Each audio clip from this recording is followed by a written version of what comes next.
You just announced your retirement about a month ago after 11 seasons. First off, congrats, man. We haven't had you on since. No, I appreciate it, man. Yeah, it was one of those things where I was having more fun with my kids than I was, enjoying the game. So just knew that it was time. I was always kind of the guy that just wanted to be at the field all day, every day. So once I had the kids and realized that I just wanted to be with them all day, every day, it was an easy decision. Okay. And how does it feel since, right? So it's been about a month. Mm-hmm. Do you miss playing?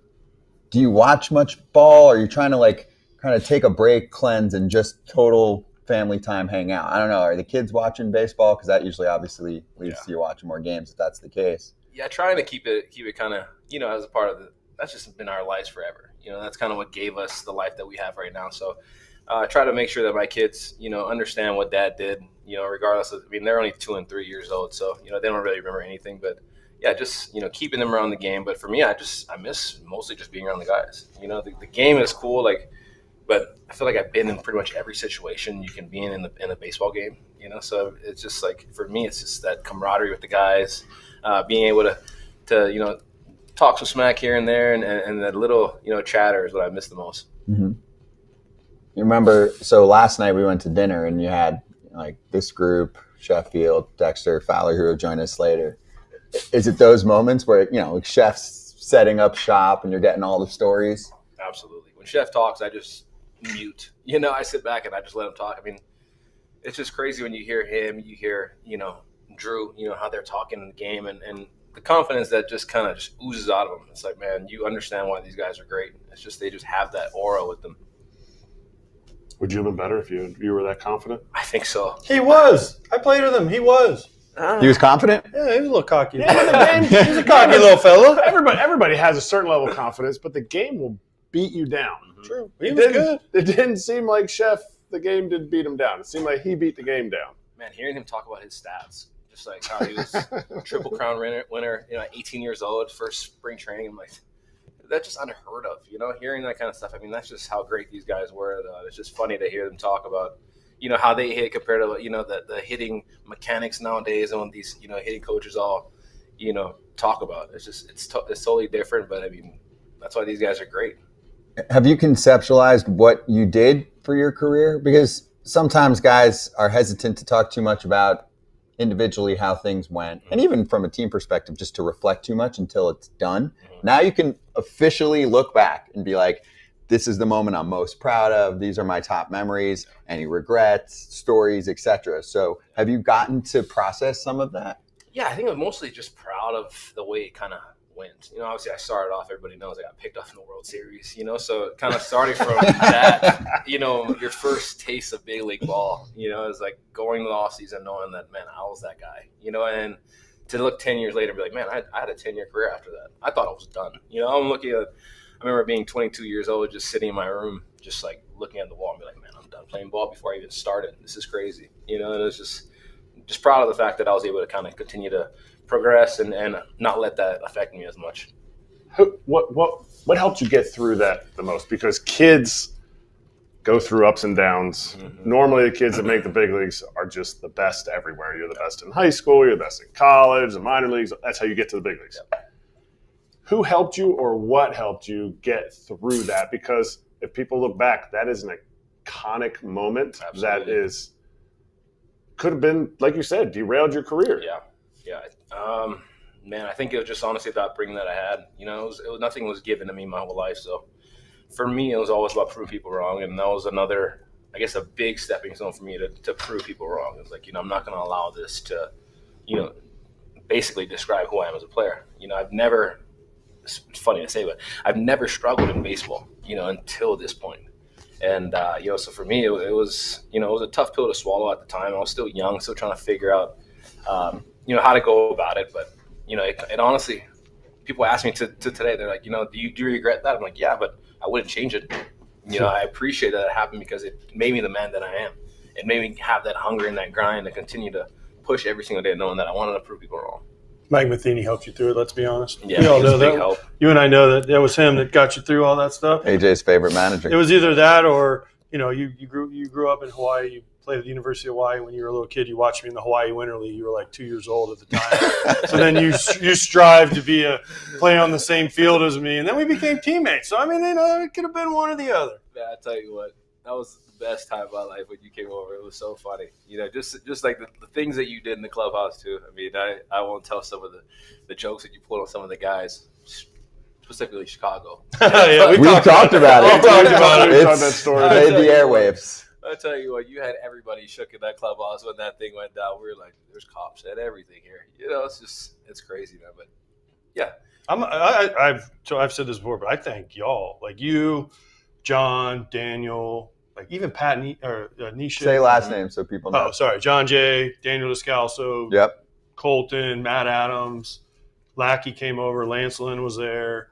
Even Wayno and Carp and Holiday. But y'all made baseball fun because I came from the Red Sox and it wasn't fun there. Yeah. And I came over to y'all and it was like, oh man, I can kind of be a little looser. Not that they looked at that and were like, man, this guy.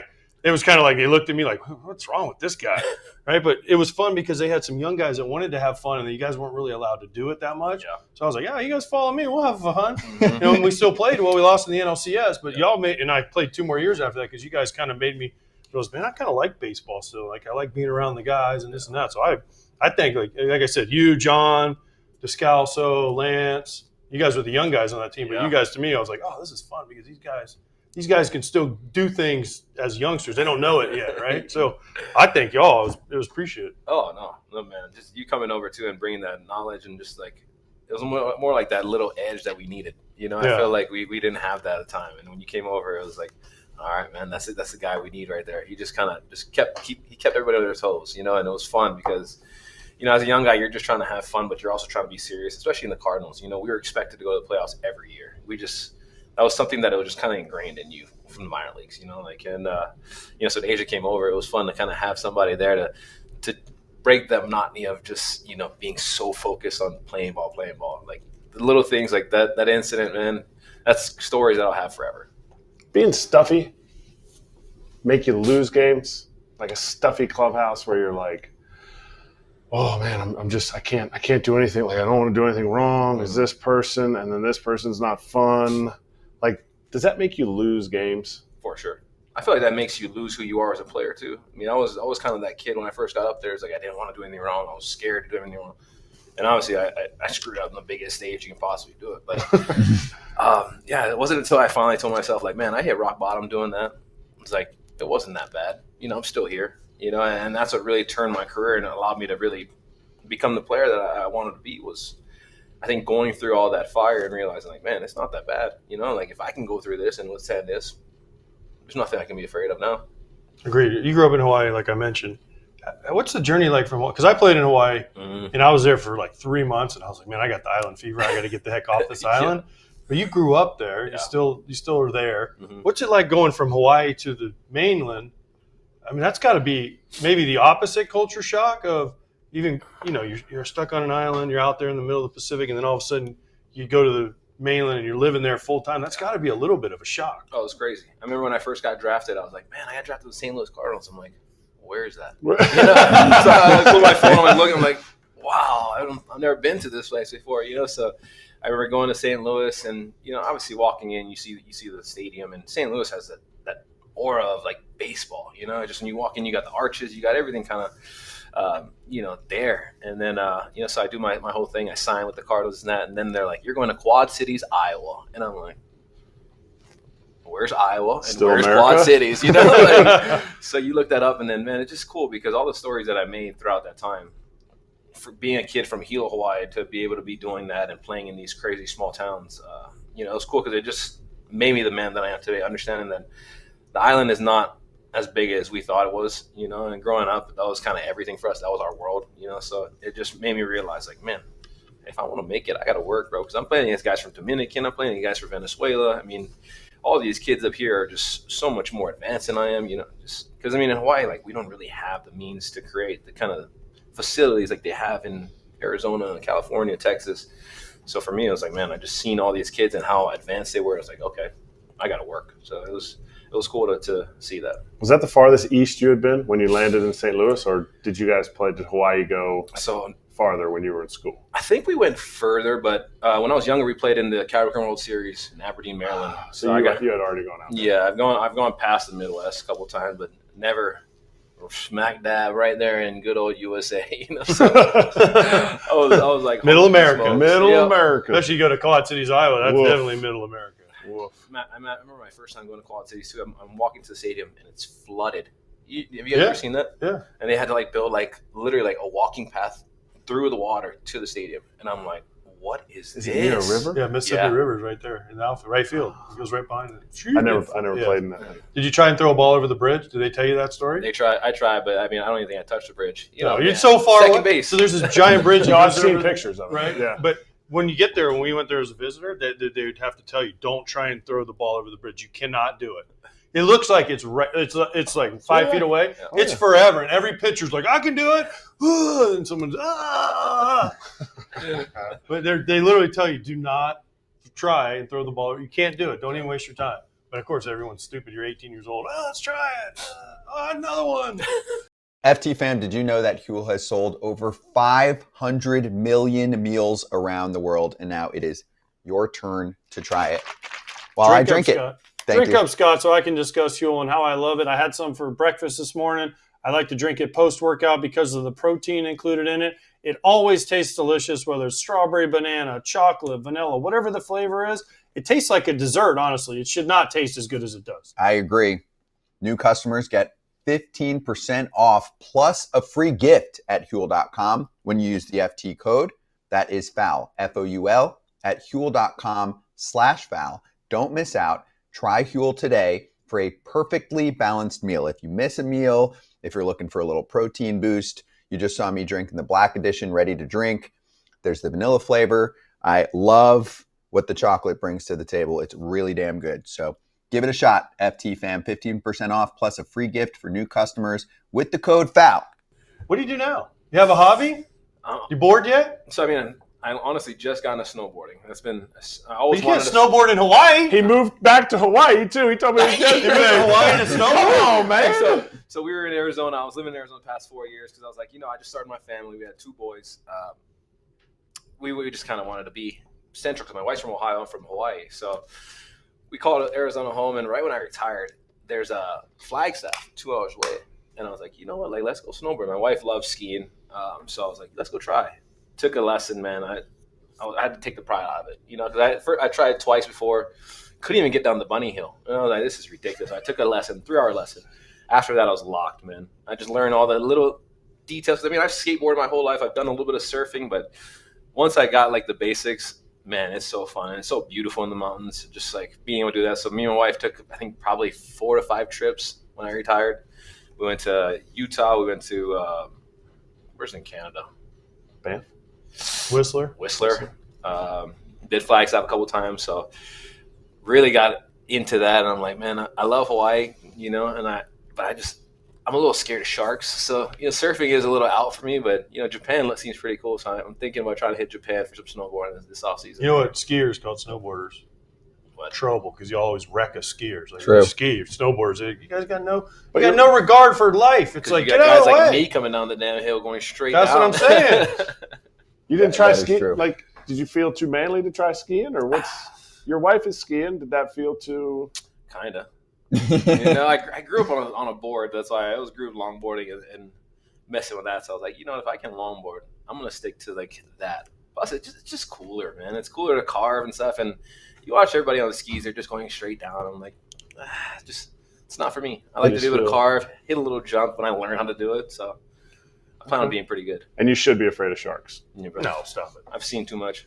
You should be afraid. Stop it. It's like alligators. Stop it. AJ wrestles them. Yeah, but you should. If you're afraid of sharks, you don't just had a shark encounter. No, sharks win. They do. You're in their habitat. They swim circles around you, literally. There's nothing you can do when they're around you. Yep. Last one for me. So we talked a lot of Cardinals. Yeah. What was the biggest difference you saw once you left the org?